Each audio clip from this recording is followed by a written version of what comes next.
Aradito jata yatai vaisa tata pumsam palodaya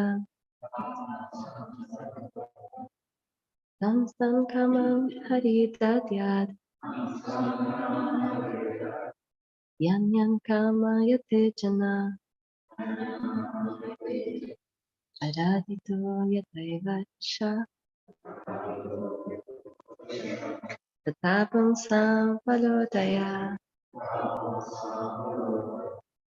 tamstam kamam haritatyad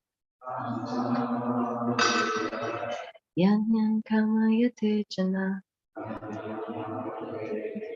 aradito yatai vaisa tata pumsam palodaya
So before I do word for word, anyone recognize any words from the Sanskrit?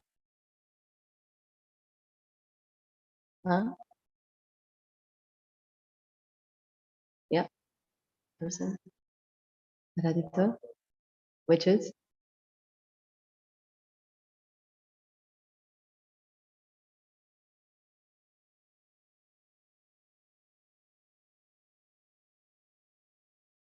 Huh?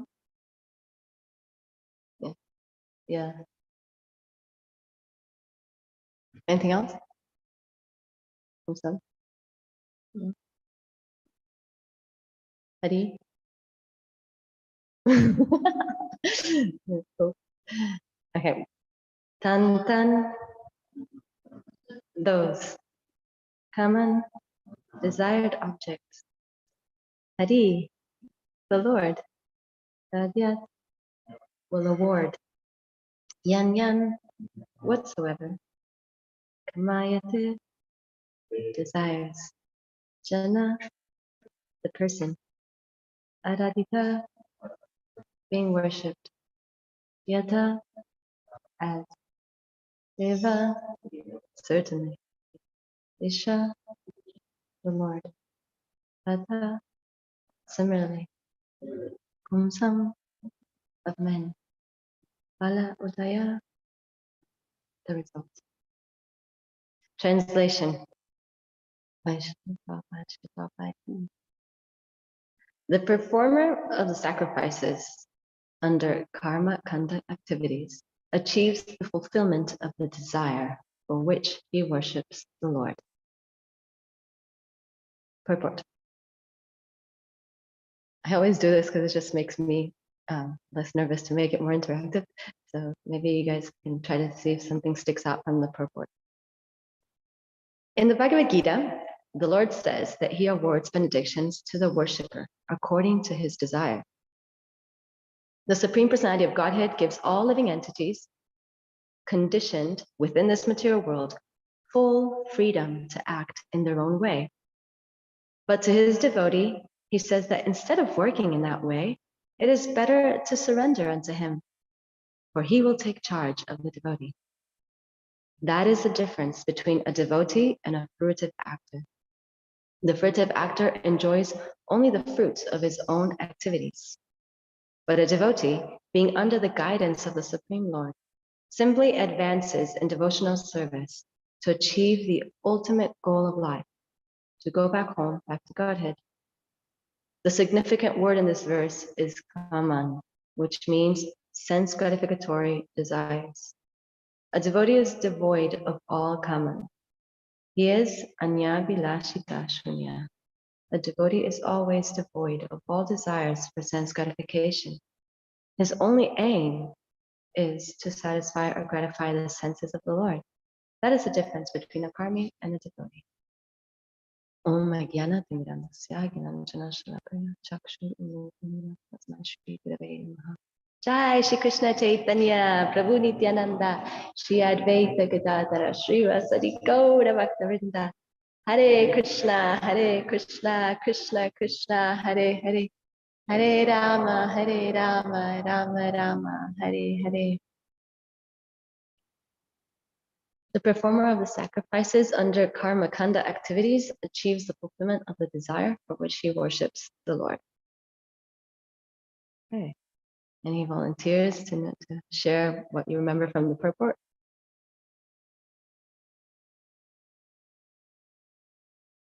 Don't be shy.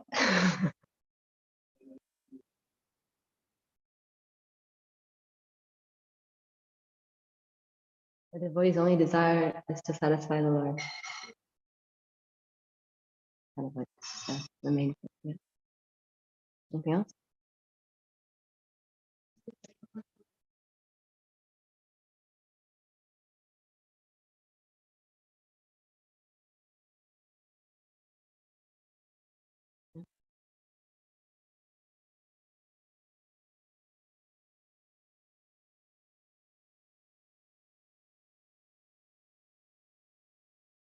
Okay.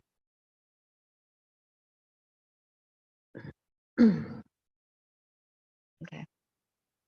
So just to have a bit of context of what's happening, we're in this chapter, the descendants of Dhruva Maharaj, and we're about to start the pastime of Prithu Maharaj. So it's kind of like linking into that. I think it's Madhuryamrita was sharing all the descendants of Dhruva, and then he came to King Anga, and he started talking about how he had done a sacrifice, and the demigods weren't coming, and he didn't know why, because everything was done perfectly. But one of his head priests said it's because you've done some past sinful activities in your past life, not in this life, but in your past life, and therefore you don't have the son. So maybe you should ask for a son to the Lord. And so that's what this is, and this is what he's saying in this place, that if you perform the sacrifice, and you'll achieve the performer of the sacrifice achieves the fulfillment of the desire for which he worships the Lord. And then, as we know, the story goes on, and he gets a son, but it's not the best son that you could have.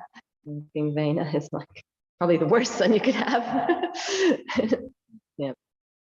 But anyway, that was good for his spiritual life, because that helped him go deeper into Krishna consciousness by leaving his family, and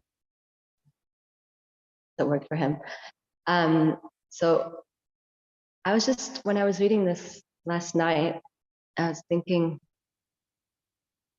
so we have this verses about karma kanda, and Prabhupada in the purport like elevates it to bhakti, like really trying to kind of bring that point home, that that's what we should be aiming for, not karma kanda.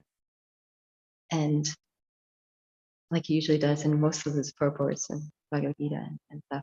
And I started getting curious about seeing it from Krishna's point of view, like he's asking us to surrender. And I was thinking, why does he want us to surrender? What's in it for him? and the translation of surrender in Spanish is entregarse, which means to give yourself. And I was thinking, he wants us to give ourselves. And I'm thinking, so what is ourselves that we were supposed to give? And while I was reading something this morning, I see if I can find it. Actually,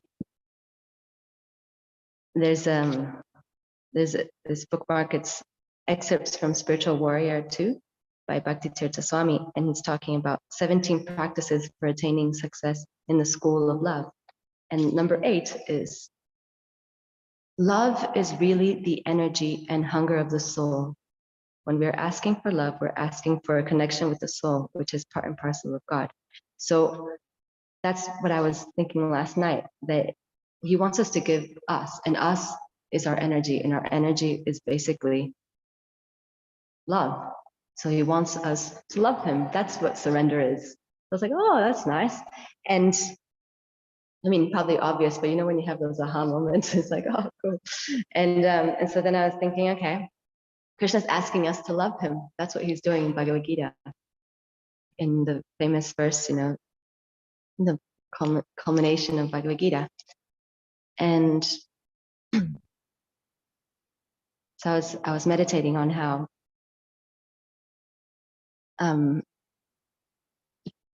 he wants us to give our desire to him.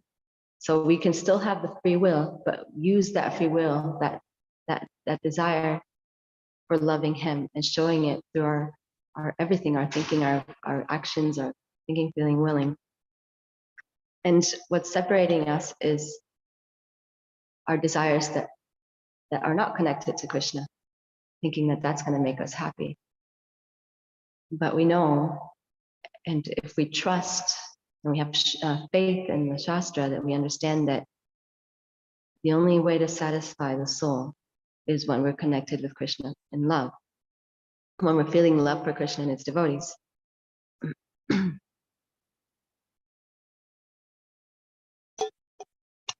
And so then I started,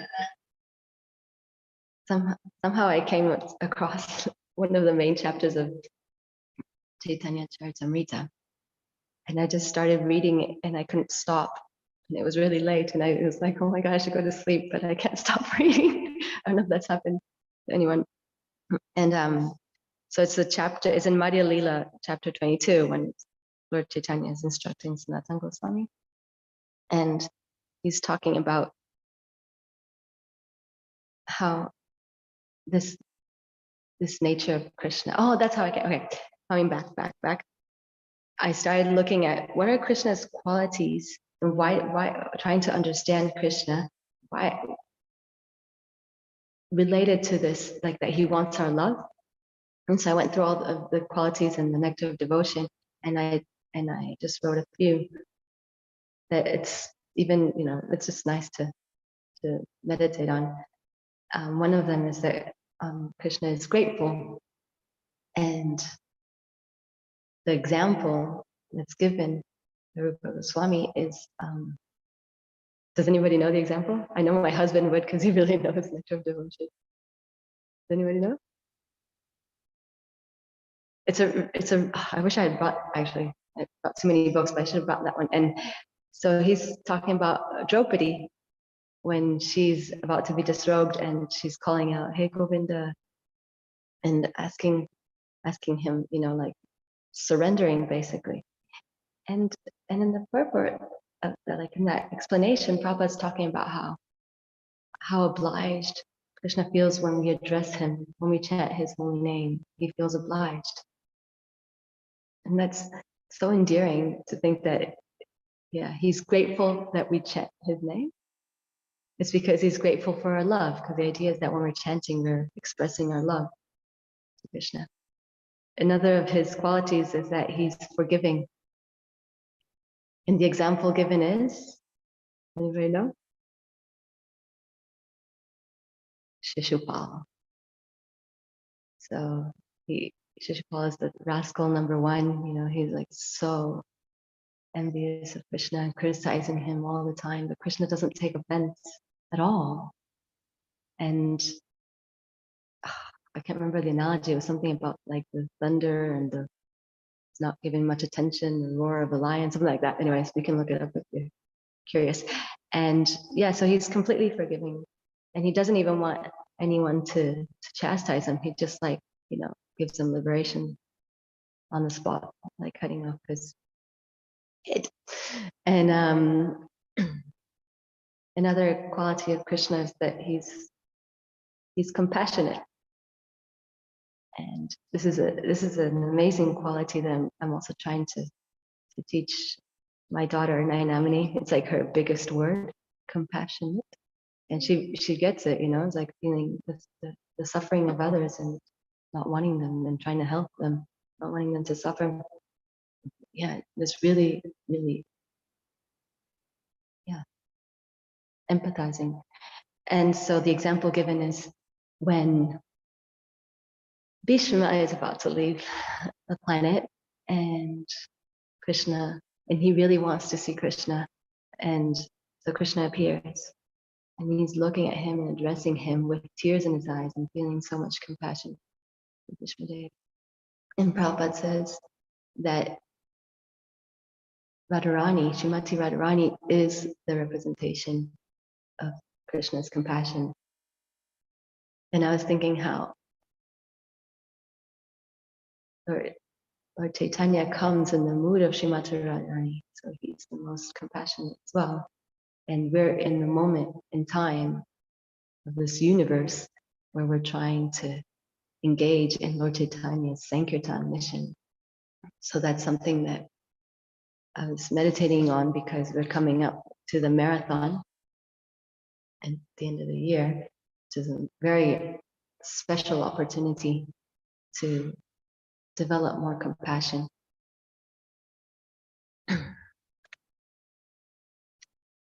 Yeah, I was watching this podcast yesterday that's amazing by Chaitanya Charan Prabhu. He was discussing the Bhagavad Gita and the levels of relationship between Arjuna and Krishna with Garuda Prabhu. And he was talking about Sankirtan, how San means together, and in that way it's perfect. And relating it to how His Holiness Devi Swami was talking. I watched recently his address and his Vyasa Puja celebration in Melbourne, and he was really emphasizing this point of team, of being a team, and not being isolated, because that's the whole mood of Sankirtan, is to do it together. And yeah, so anyways, kind of related to, we're trying to serve Lord Chaitanya in this, especially in this marathon right now that's about to begin soon, by developing our compassion towards every single soul, and we're doing it together as a team, Sankirtan. Yes, and so then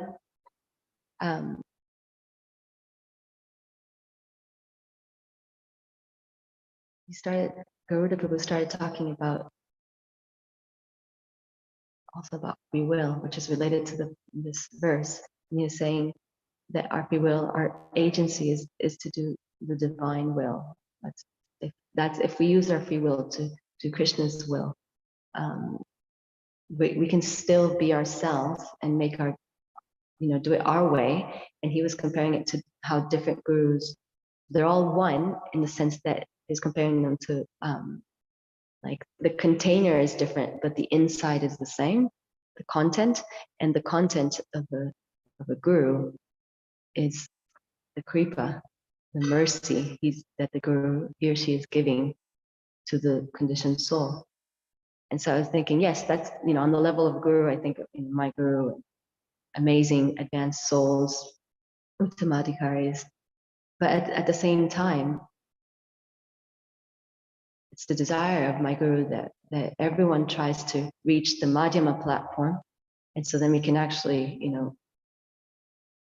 reach other people's hearts, because we know, to neglect the ones that are not interested, and to give Krishna to the ones that are receptive.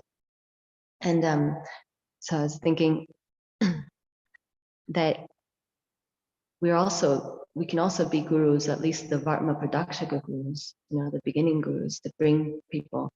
And yeah, so and then he was equating Krishna to the Mahatma, to now we're in the level of a very advanced soul, like we chant, the last verse of the Gurvastakam, where we're equating, the pure devotee to Krishna, in the sense that the pure devotee is delivering the same grace that Krishna is delivering, and are giving the blessings, giving the spiritual knowledge about Krishna so that we can engage in Krishna's service. I thought that was an amazing point. And so I just can't stop. It was such a cool podcast. And he was talking about how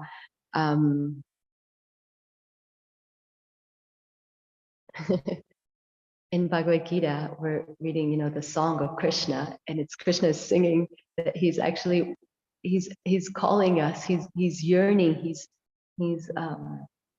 longing for our heart, for our love. And that's like when he's playing the flute, he's trying to attract us. And we see in Chaitanya Charitamrita that flute playing in this world is translated as the holy name. So when we hear the holy name, we can remember Krishna's flute. He's trying to attract us, and we're reciprocating by chanting it, and trying to express our love to Krishna, and like that becomes a relationship. And at the same time, when we're in the mood of trying to share that with others, it's really important for us to understand that to have coming back to the mood of compassion that Krishna has, and that we can try to develop more and more, is to be sensitive to the thoughts and feelings of others. And so then we can try to see, where is that opening? Where is it? How is it that I can elevate that soul to Krishna? And that helps in being more compassionate and less judgmental of where everyone is at this point in their journey. And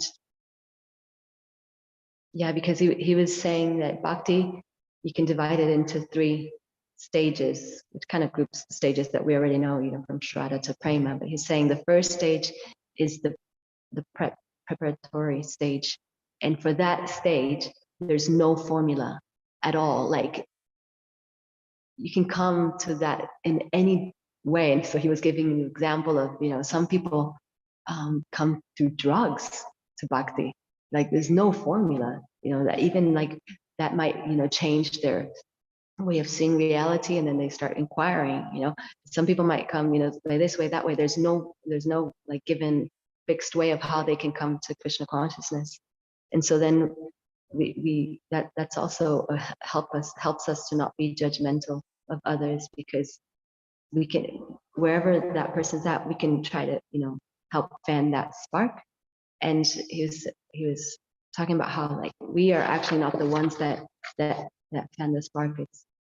It's Krishna. We just have to be that transparent, be a medium. And like the pure devotees and the Mahatmas do, they give their mercy causelessly and give their blessings and like that. And as we know, like in Bhagavad Gita, at the most special part, I think, where Krishna is saying that string of verses, oh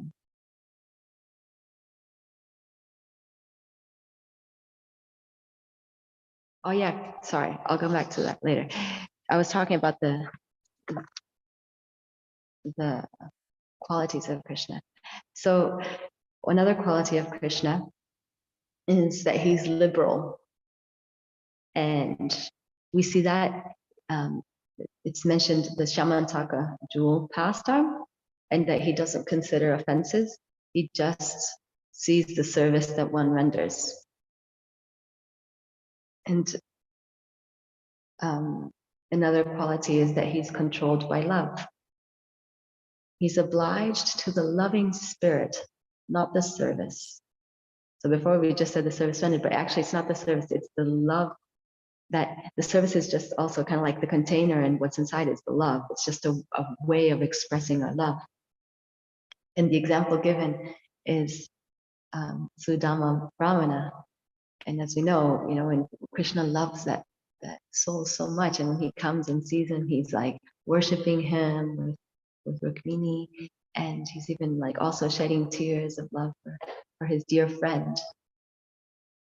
And I was also thinking another example is when Krishna goes and visits Vidura, and like Sudama, he barely had anything to give to Krishna, but he didn't care. He just wanted that love. And the same with Vidura, was it him or his wife was giving the peels of bananas, and Krishna like didn't care. He just wanted that love. And I was wanted to ask, can you think of any other examples where Krishna is showing how he's just controlled by love?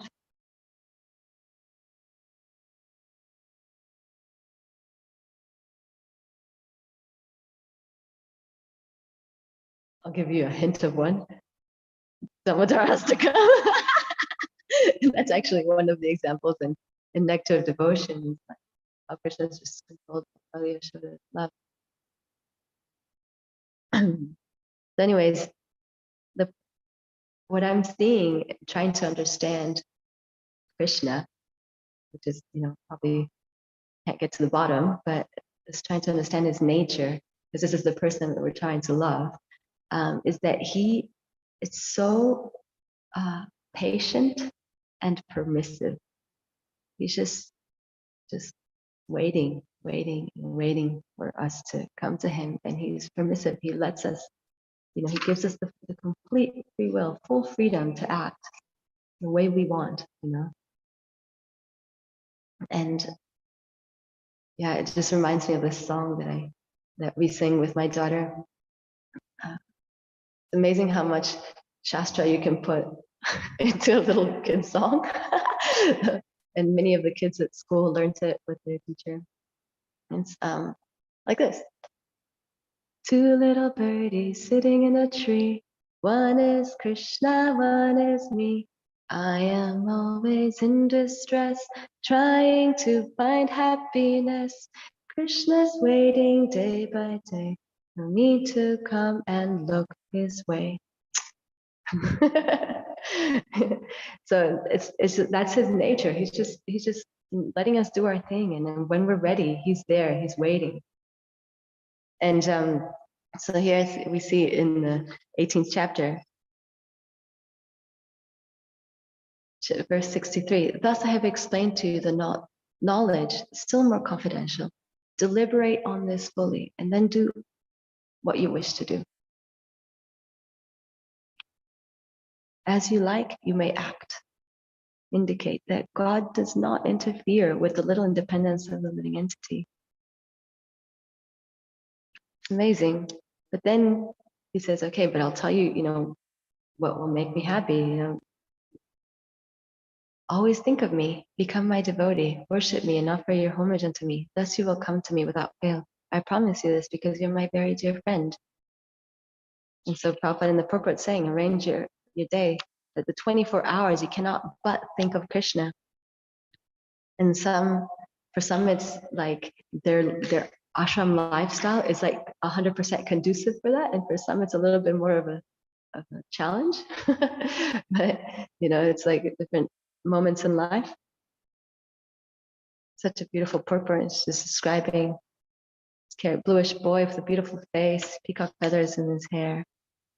And then saying, this confidential knowledge may never be explained to those who are not austere or devoted or engaged in devotional service, nor to one who is envious of me. So that's like he's trying to bring us to the Madhyama platform to discriminate we should try to give mercy to everyone, but when we see their receptivity, then we understand if we should continue or not, right? Like when you're on books, it's very easy to know if, like, the person's really not interested, then just, yep. I remember this example from the book Radha Damodar Vilas, some Prabhupada disciples. I remember if it was Tamal Krishna Maharaj, but they were in the traveling bus, the traveling Sankirtan party, and they were doing programs outside a university somewhere in the south of America. And one devotee was saying, "Why don't you go to everyone that's sitting here?" And he's like, "No, I just try to go to the ones that are like smiling and like receptive of the kirtan." And he's like, I'm just gonna go to everyone. And so he went to everyone. And when the people, those that weren't like smiling, weren't interested, even if he really, really, really tried, like he couldn't get them to, to, to change. So it's like that, I guess what we need to be sensitive to and see, like, maybe this is not their time, and just put our energy into someone that is more receptive. Yeah. And, but then after that verse, Krishna is saying, for one who explains this supreme secret to the devotees, pure devotional service is guaranteed. And at the end, he will come back to me. There is no servant in this world more dear to me than he, nor will there ever be one more dear. So that's like, Krishna is telling us this is the way to become dear to me. Like, this is how to win my heart. So that alone can be our meditation for the whole marathon. I want to become dear to Krishna. And then, of course, coming back to the Krishna's qualities, the last four qualities, they're so beautiful. Lila Madhurya, Prema Madhurya, Venu Madhurya, and Rupa Madhurya. Everyone's enchanted by Krishna's flute, surrounded by his devotees. Krishna enjoys Rasa Lila and Rupa Madhurya, sweetest form. So anyways, oh yeah, now I lost my train of thought. Oh yeah, and another thing that I was thinking about, when we're talking about surrender, I guess I just wanted to share that I'm personally having a japa revival right now in my life, and I'm in ecstasy because I can finally chant my rounds in the morning. And yeah, so I've been focusing a lot on the quality of japa and reading the japa book by Gurujan Prabhu, and it's helped me so much just to be more aware of how my mind is all over the place, because for several years my japa was all over the place too, given my circumstances with little children. And but now I'm finally trying to attempting to come to the Nama Bas platform, which is the clearing chanting, where you're like Prabhupada says, we're how did he say it? He said, where did I write it?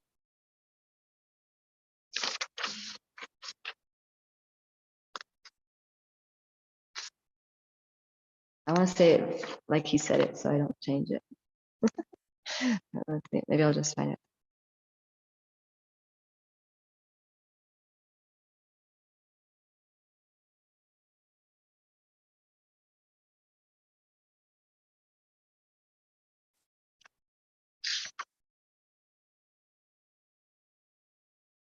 Yeah, I can't find it.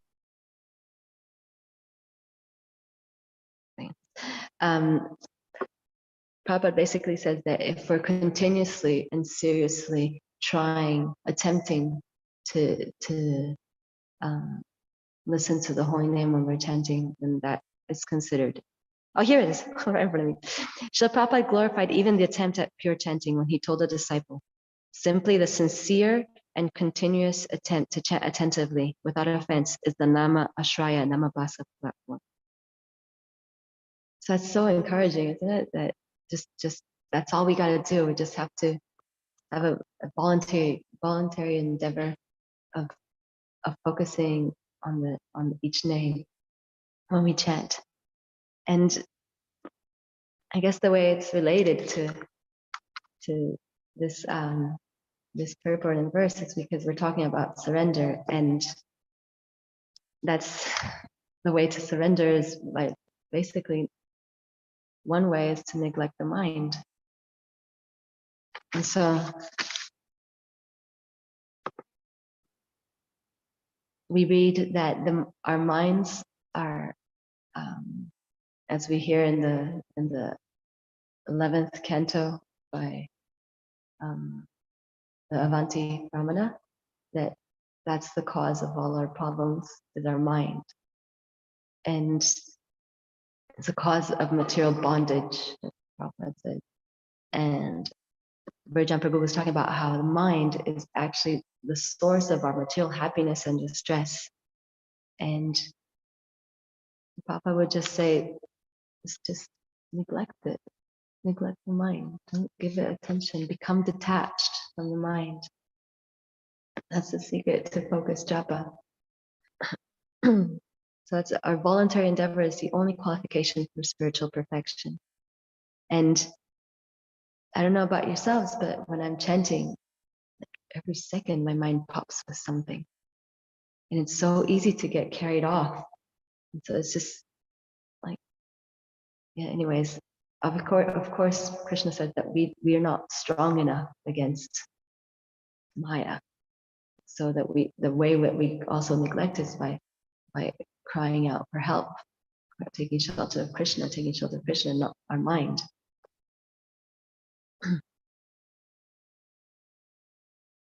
And when we chant attentively, then we become stronger than the mind, and so that translates into Sankirtan. Because then, when our mind is trying to give us a hard time on Sankirtan, we just neglect it because we're so used to neglecting it the whole 2 hours that we were chanting. So it's just like you become stronger. And I was like, oh, that's the link between good japa and and how we hear from those amazing devotees like Navina Nirada Prabhu, and how he like stresses sadhana like anything. And also like everyone's been talking to me about, I haven't watched it yet, the podcast with the devotee from Atlanta, how he's like distributing sets of Bhagavatams, and like it's just like and breaking that mental barrier of what I can do. It's like nothing is impossible because we're just being a transparent via medium, and Krishna's doing it, not us. So as soon as as long as we keep our mind out of the question and we just then Krishna can empower us to do whatever he wants, like we see with Prabhupada. And so that's also kind of amazing, like just being able to become more spiritually strong.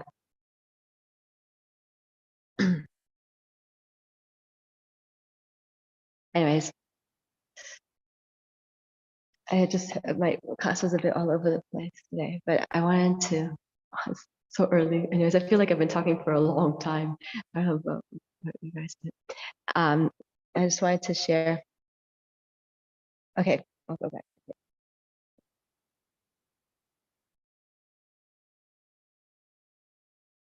Oh yeah.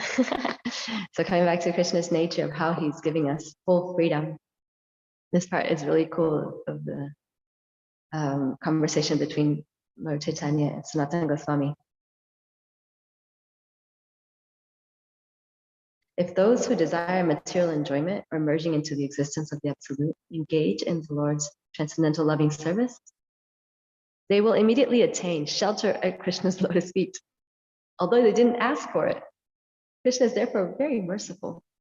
Krishna says, if one engages in my transcendental loving service, but at the same time wants the opulence of material enjoyment, he's very, very foolish. Indeed, he's just like a person who gives up ambrosia to drink poison. Since I'm very intelligent, why should I give this fool material prosperity? Instead, I shall induce him to take the nectar of the shelter of my lotus feet and make him forget illusory material enjoyment. And then this is a quote from Bhagavatam. Whenever Krishna is requested to fulfill one's desire, he undoubtedly does so. But he does not award anything which, after being enjoyed, will cause one to petition him again and again to fulfill further desires. When one has other desires but engages in the Lord's service, Krishna forcibly gives one shelter at his lotus feet, where one will forget all other desires. So this is showing Krishna's understanding, Krishna's personality as well. He's kind of tricking us into it as well. Or like Lord Chaitanya just giving it freely to people that aren't even in this, where I'm not even deserving.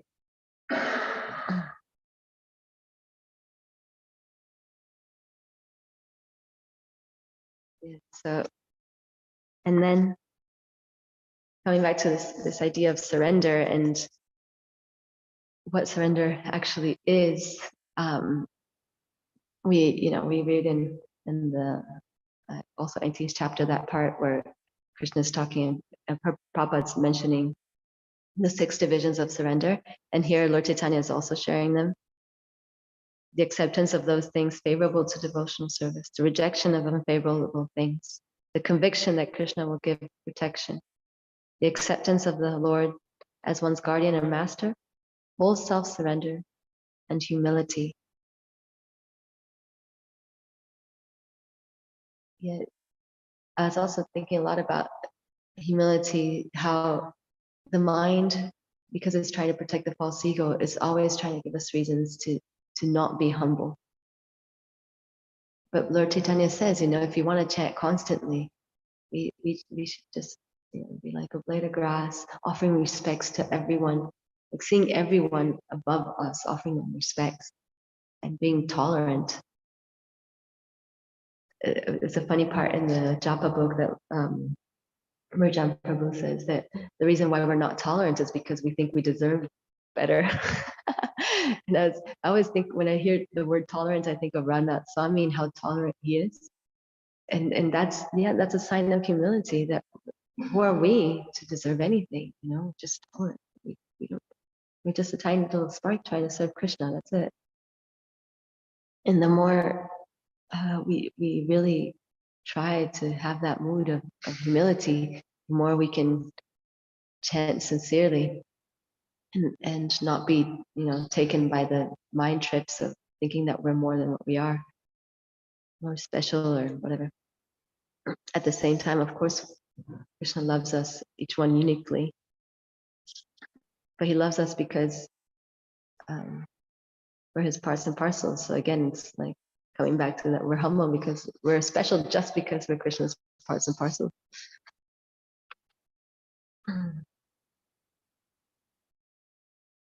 Okay, I think I'm gonna finish now. I'm just gonna share one last thing and recap. So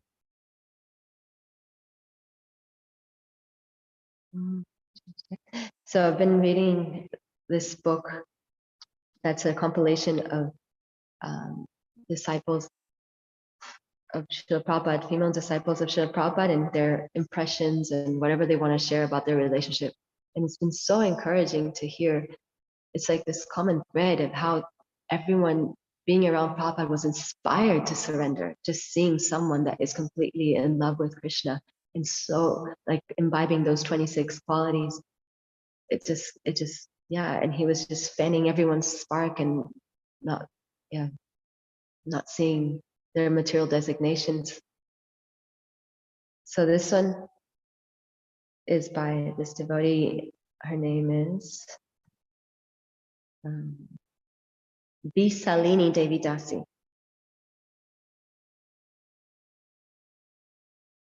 I desired love, and Prabhupada taught me what love is. Love is there day or night. It's boundless and isn't subject to this world, only to my intent and choices. Prabhupada taught me that the greatest love and the Supreme Person are accessible by chanting the Mahamantra, and chanting has been my lifeline. Once I said to Prabhupada, I want to take your every instruction as my heart and soul. Prabhupada replied, do this very thing and your journey back home, back to Godhead is assured. Imagine Prabhupada saying that to you.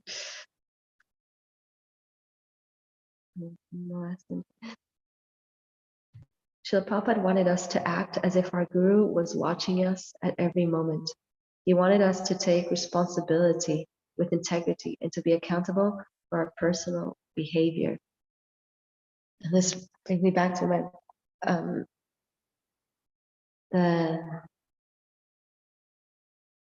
one of the 4 principles of a community that Bhakti Tirtha Swami delineated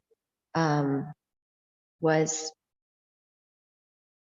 treat everyone you encounter as if the success or failure of your spiritual life depends on the quality of your interactions with them. I think that's such a powerful instruction in all levels, like with everyone we encounter, no matter who they are. Krishna's in our heart. He's seeing how we're interacting with every spirit soul. And so that's also an opportunity to develop our humility. And yeah. And as I heard from my spiritual master recently,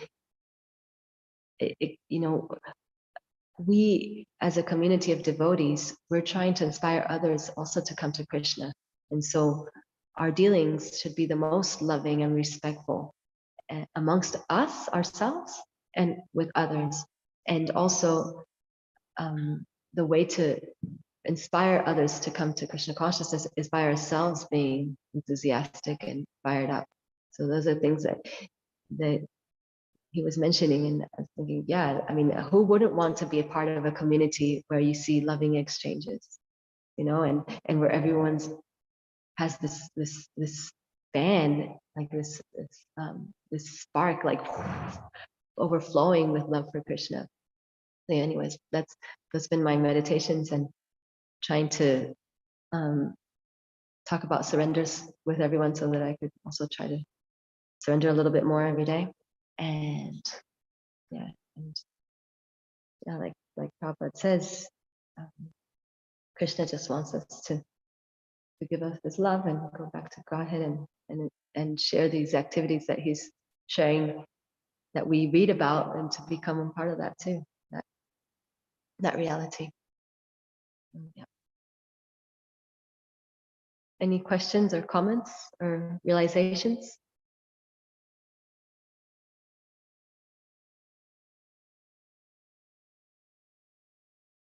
Sorry if I bored you. I get bored of my voice after I hear it for so long.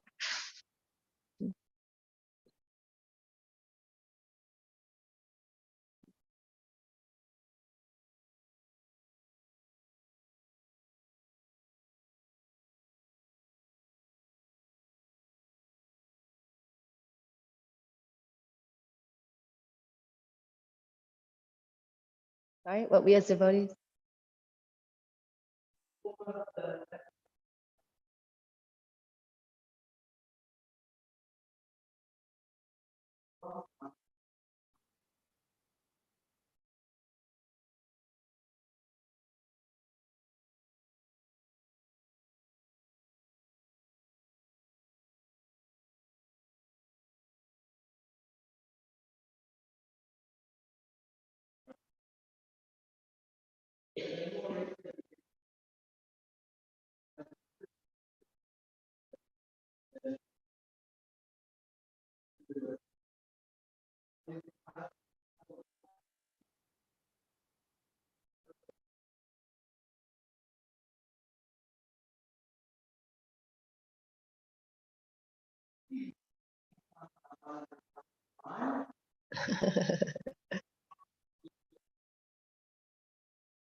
Yeah, I was talking about that same point with a friend yesterday. And she was saying, well, it depends if it's aligned with, our Krishna consciousness. Is it going to help us in our Krishna consciousness? or not? If it's not, then why are we asking for it, you know? And but it could be something material, you know, like I was praying like anything to to have a nice husband, because I wanted to have a companion, a friend where I could, you know, be peaceful and then engage in Krishna consciousness. And so yeah, I prayed to Krishna, and he was so kind. He gave me the best husband in the world. And that's always like helping me out, and he's so shastric, and I feel like that was a bona fide desire. It wasn't I want a husband to enjoy him and like something material. It was actually to grow spiritually together. So I don't know, I feel like, and so I actually, yeah, the day before I made a list of my material desires, or my desires. What are my desires? So I started writing them down and seeing if they could be, you know, spiritualized or not. It was quite interesting to see. Some of them I felt like, oh my God, this is so stupid. Like, but some of them are like, okay, I can spiritualize them, that. And I was talking about them with a friend. Yeah, so I think the line is it going to help you in your spiritual life or not? If it is, then yeah, you know. And obviously we can't be attached, because Krishna, like he says, he's independent and he can fulfill them in a way that we're not expecting, but it's for our best. You know, it's actually for us to grow more. So we can't be attached to how he's going to fulfill it. At the same time, like I don't think it's a, we in the Shastra we're always hearing that the, you know, Prabhupada's wanting us to recognize what's the highest level so we can aspire for that. But you know, like of course the pure devotee doesn't have any material desires. All he desires is to serve Krishna and that's it. But if we're not there yet, then you know, Krishna wants us to go to him, not to someone else. That's what I heard actually 10 years ago. A friend of mine asked a similar question to Bhakti Charu Swami Maharaj. And that's what he answered. He's like, Krishna wants you to go to him, not to someone else. Yeah. But of course, using our intelligence, we can see that some desires maybe aren't good for us. And so maybe those we just have to tell the mind, sorry, that we're not going there, and just be stronger than the mind, because basically it's the mind. Going back to like, that's why our japa is so key, so important. Be stronger than the mind, to take shelter of Krishna instead. I don't know, that's my way of answering it. I don't know. That's the anything else?